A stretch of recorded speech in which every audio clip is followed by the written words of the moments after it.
قصة الشاب عبد الله الأمريكي؟ عبد الله محي الدين هو شاب أمريكي جاء مع أسرته إلى المدينة المنورة. والده أستاذ في جامعة طيبة وأمه استشارية في أمراض القلب. جاءوا إلى المدينة بنية المجاورة وتركوا خلفهم منصبا ومكانة ومالا من أجل الاستقرار والقرار في المدينة المنورة. لما قدموا إلى المدينة كان عبد الله صغير السن.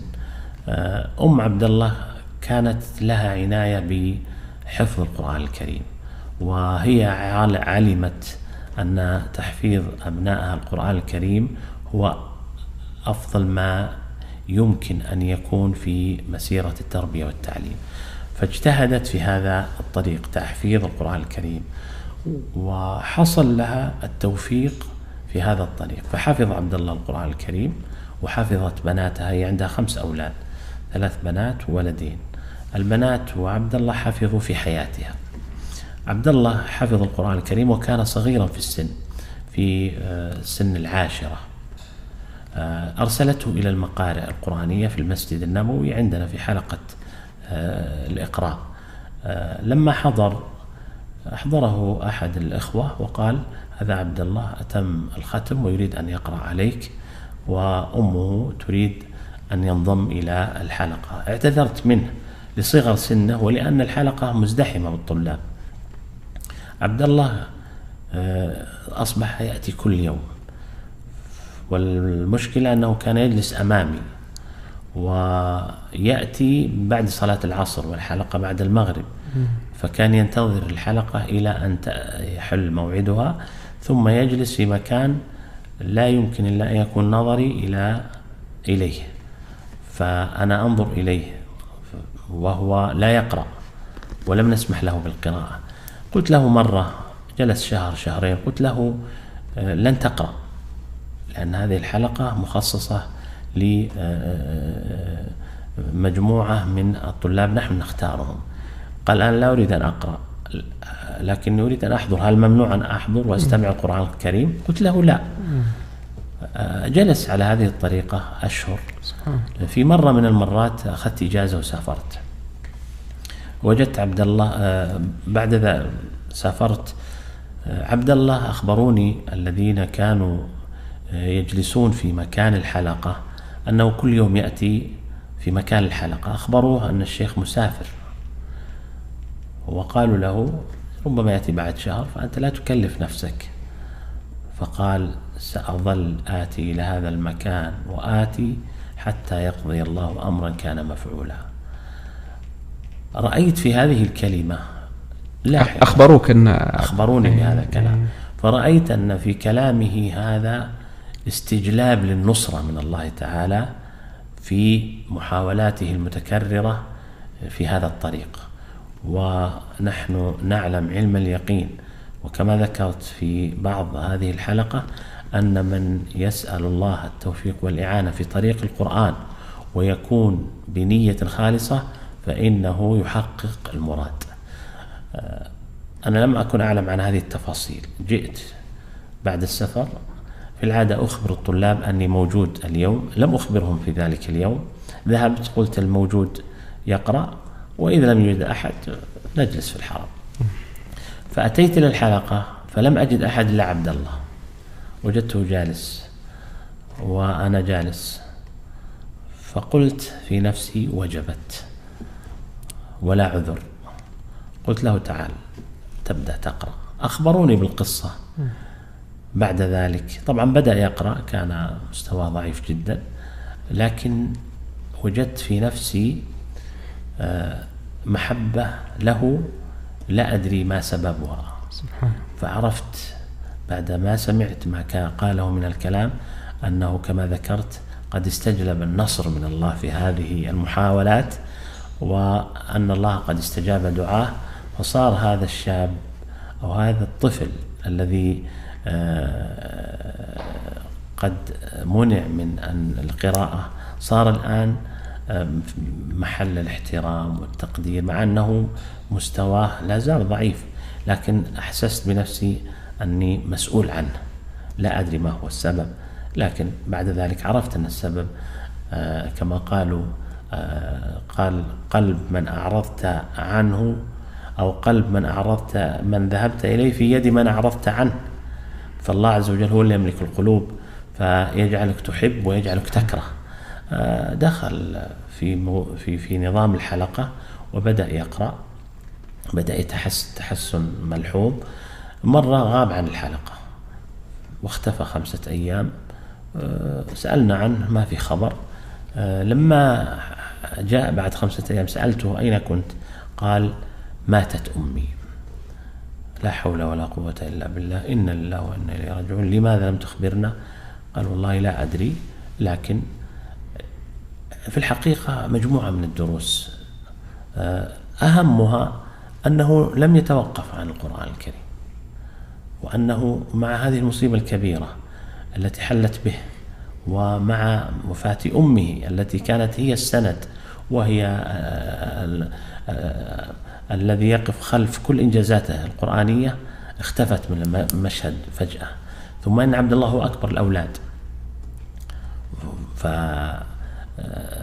فكيف سيتعامل مع الموقف؟ كان تعامل مع الموقف عجيب. أولا أنه لم ينقطع عن الدرس، جاء فورا. سألت والده، زارني والده، سألته عن وفاة أمه، قال ماتت أم عبد الله، كانت مريضة مرض مفاجئ وبشكل تدريجي حتى حانت ساعة الوفاة. والعجيب أنها دعت أولادها قبل الوفاة وقالت لهم أنا الآن أغادر وأموت، أوصيكم بالقرآن، إذا تريدون الفلاح فهو في القرآن، وإذا تريدون التوفيق فهو في القرآن، وإذا تريدون فرحتي وسعادتي فامشوا في طريق القرآن. قبلتهم واحد واحد ثم ماتت. قال والده جلست أبكي كالطفل حزنا على وفاتها، كان يحبها جدا. قال وعبد الله يمسك يضمني إلى صدره الطفل ويقبل رأسه ويقول يا والدي اتق الله، ألا تقرأ كلام الله والذين إذا أصابتهم مصيبة. قال أنا الطفل وهو الرجل الكبير. كان المفروض العكس، ولكن التثبيت حصل منه. فعرفنا أن القرآن الذي يحمله في صدره هو الذي أعطاه هذه القوة وهذا الثبات في مثل هذا الموقف الذي لم يتحمله الرجال الكبار. وهذا القرآن هو الذي جعله يعود مرة أخرى إلى الحلقة، وهذا القرآن هو الذي جعله يتولى المسؤولية. عرفنا بعد ذلك أنه كان هو الذي يساعد أخوانه ويساعدهم ويرعاهم، وربما يأتي بالأكل لهم. لا يمكن أن يتحمل إنسان هذه الأعباء وهذه التكاليف النفسية القلبية والمادية إلا بثبات القرآن. ومن هنا نقول أن القرآن هو الصديق الوفي الذي لا يتخلى عنك في كل لحظة، ليس في كل وقت، في كل لحظة، بشرط أن تكون معه وفاء بوفاء. ونعني بوفائك مع القرآن أن تكون نيتك صحيحة وأن تعمل بهذا القرآن. عبد الله أكمل المسيرة، يتيم، لا أحد يرعاه في البيت، ومع ذلك مواظب على الحلقة، يأتي في الوقت. ونلاحظ مظاهر فقدان الأم في الثوب اللي يحتاج، في الشماغ اللي مرة يجي ومرة ما يجي، في طريقة اللبس، لكن كان القرآن يجمله في كل هذه الأحوال. مرة جاءني قال رأيت أمي في المنام، وأني سألتها أين أنت؟ قالت أنا في الجنة، ونحن في الجنة رأينا منازل كبيرة وفخمة كقصور، كالذي يسكن في بيت وينظر إلى قصور أهل الدنيا. وسألنا لمن هذه القصور؟ فقالوا لأبنائكم الذين يحفظون القرآن إذا عملوا به. يا عبد الله إذا تريد سعادتي أنا رأيت الحقيقة، هي تقول له أنا رأيت الحقيقة، the truth حتى بالإنجليزي. إذا أنت تريد سعادتي وسعادة نفسك فامشي في طريق القرآن. ولهذا من أعجب القصص قصة عبد الله في كل تفاصيلها. ومن هذا العجب أن نرى إنسان يعمل في الدنيا حتى يسعد أمه في قبرها. جرت العادة أن الإنسان ينسون الأموات، وإن ذكرهم يذكرهم بالدعاء، لكن أن أجعل عملي اليومي حتى أدخل السعادة على أمي في قبرها، هذا عجب. وهي في الحقيقة بركة هذا القرآن. أدركت هذه الأم المربية التي خرجت الأمة مثل هذا القارئ المتقن الذي خلال الشهرين الماضيين أسلم على يده 3 أو 4 وأرسل لي صور إسلامهم.